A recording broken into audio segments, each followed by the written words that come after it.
What's up, YouTube? It's your boy Nash here. Welcome back to the channel. Excuse me. Now, before we get started with this week's episode of WWE's Biggest Issue, the road to 200 subs has now come to a close, and we are now on the road to 500 subs.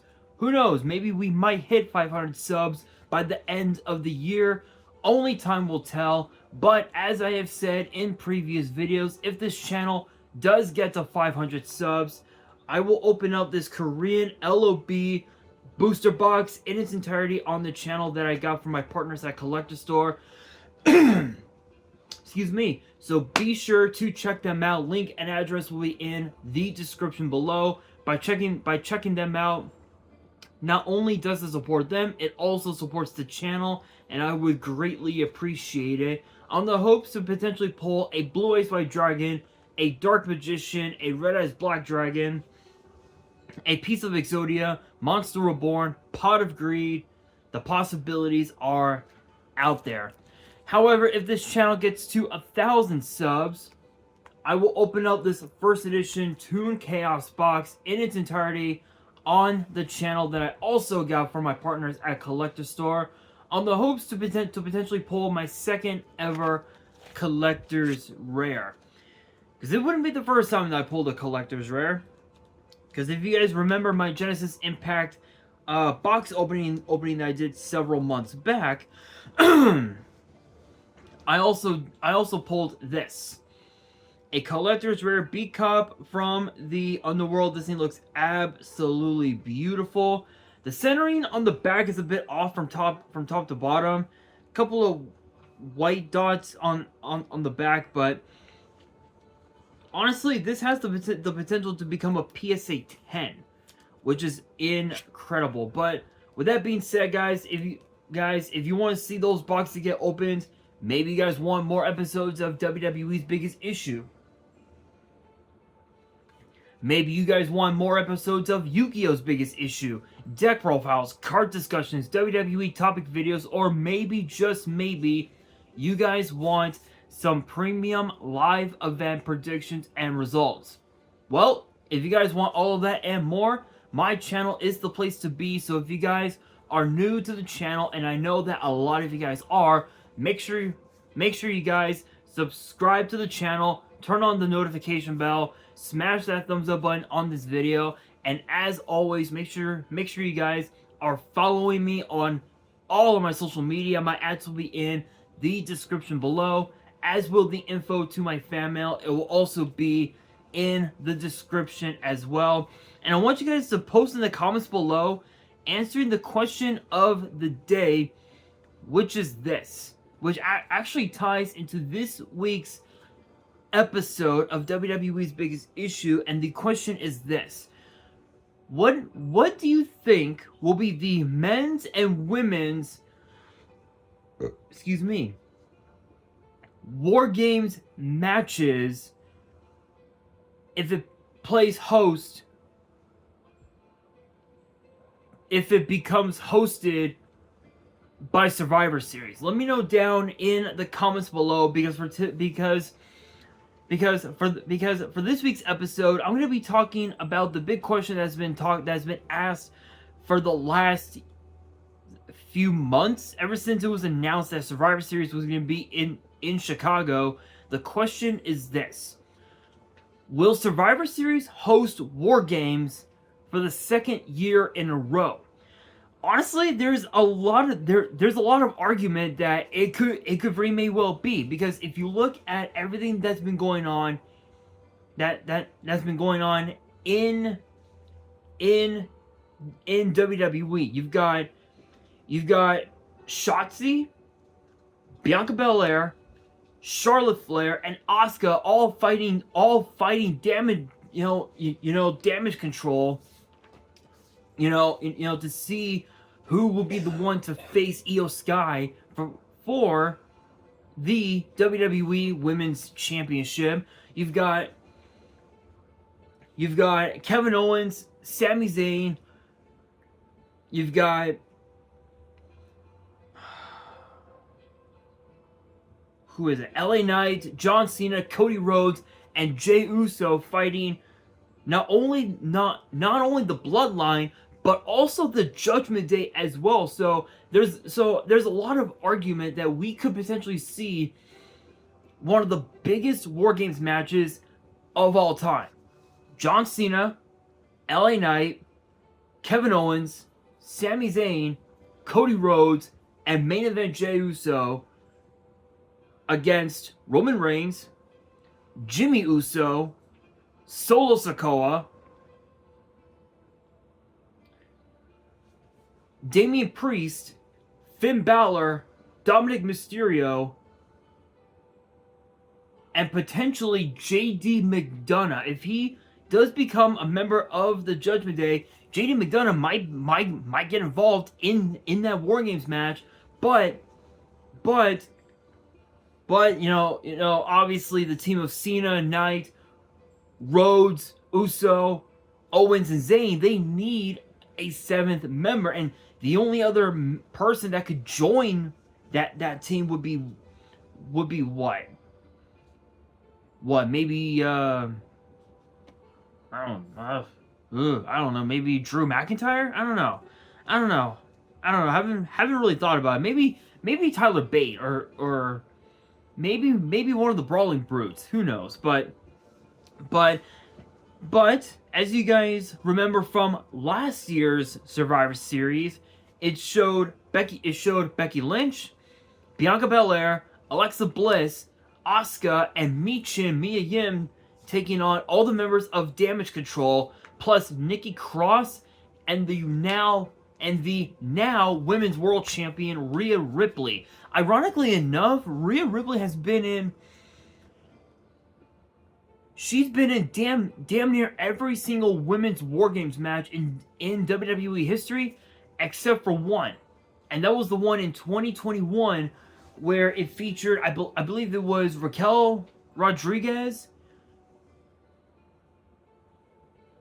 Kaylee Ray, Io Sky, and Cora Jade against Toxic Attraction, which featured Gigi Dolan, Mandy Rose, and JC Jane, and Dakota Kai, actually, funny enough. So that was like the only Women's War Games match she was never a part of. But as far as the men's side go, you had the Bloodline versus the Brawling Brutes, which obviously we know the Bloodline featured Roman Reigns, both Usos, Solo Sikoa, and Sami Zayn, and of course the Brawling Brutes featured Drew McIntyre, Kevin Owens, Sheamus, Ridge Holland, and Butch.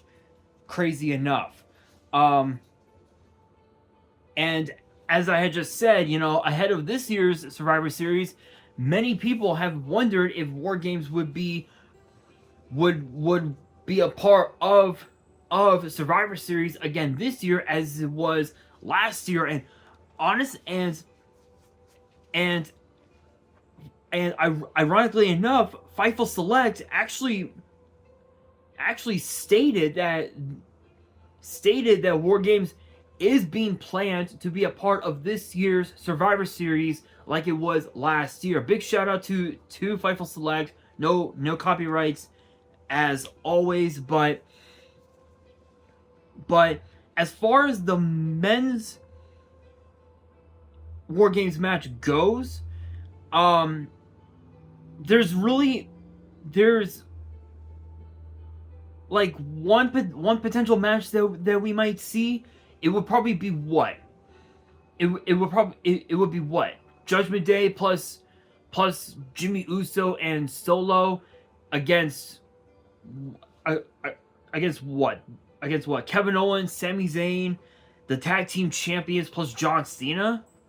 That right there seems like probably the best option, maybe. But then again, Cena might not be a part of Survivor Series, and it might end up just being LA Knight instead of John Cena, which honestly, it's possible, but we don't really know for sure. As far as the Judgment Day Bloodline team goes, if JD McDonough does not become a member of the group that is the Judgment Day, then it would literally it would truly be 5-on-5. Balor, Priest, and Dom, Jimmy Uso and Solo, Kevin Owens, Sami Zayn, LA Knight, and the Undisputed Tag Team Champions Cody Rhodes and Jey Uso. Unless if Kevin Owens, knowing Kevin Owens, he'll definitely want to be a part of WarGames, no doubt about it. LA Knight, I don't know.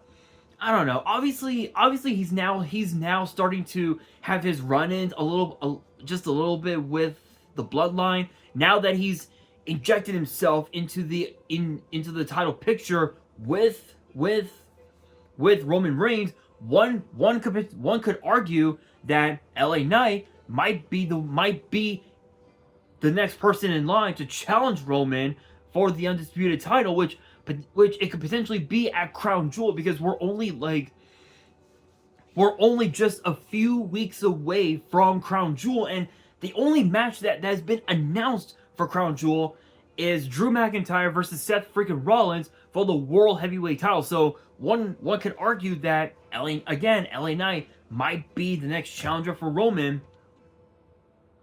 but only time will tell. No one really knows for sure. But as far as the women's side goes, we don't know. We don't know if Damage Control is gonna be in it. We don't know what's gonna happen. The only thing that I do know is that the men's match is damn near set in stone. So is it possible that WarGames could be hosted by Survivor Series again this year? Yes, it is very possible, but let's not forget about one thing in particular, and it's the traditional Survivor Series 5-on-5 elimination tag team match, which obviously we all know the rules. One person from both teams start the match, pinfall or submission, countout or disqualification, you're eliminated from the match. The match goes on until all the members of one team have been eliminated, in which the opposing team, depending on who's left, will be declared the sole survivors. And we've seen over the years, many people have become the sole survivor. Randy Orton, Dolph Ziggler, Kofi Kingston, Roman Reigns. Who else can I think of? Excuse me. Bianca Belair, Asuka. We've seen, even also the Wyatt family as well. So there's been times where only one person was left standing in that match. Even The Rock became a sole survivor back in 2001, and we all know about that match. We know. If you know, you know. So that's one thing that kept bugging me for the last few weeks, the last couple months actually, is if WarGames is truly going to be a part of Survivor Series again this year, and whether or not we're going to be actually getting the traditional Survivor Series elimination matches, which again we don't know if we're going to get those two matches. But as far as WarGames goes, it's currently being planned. I'm sure within the next couple weeks or so, the women's match might be set in stone, which I'm assuming that Rhea Ripley might be the head of one women's team, and I don't know, Shayna Baszler being the head of the opposing team. I don't know.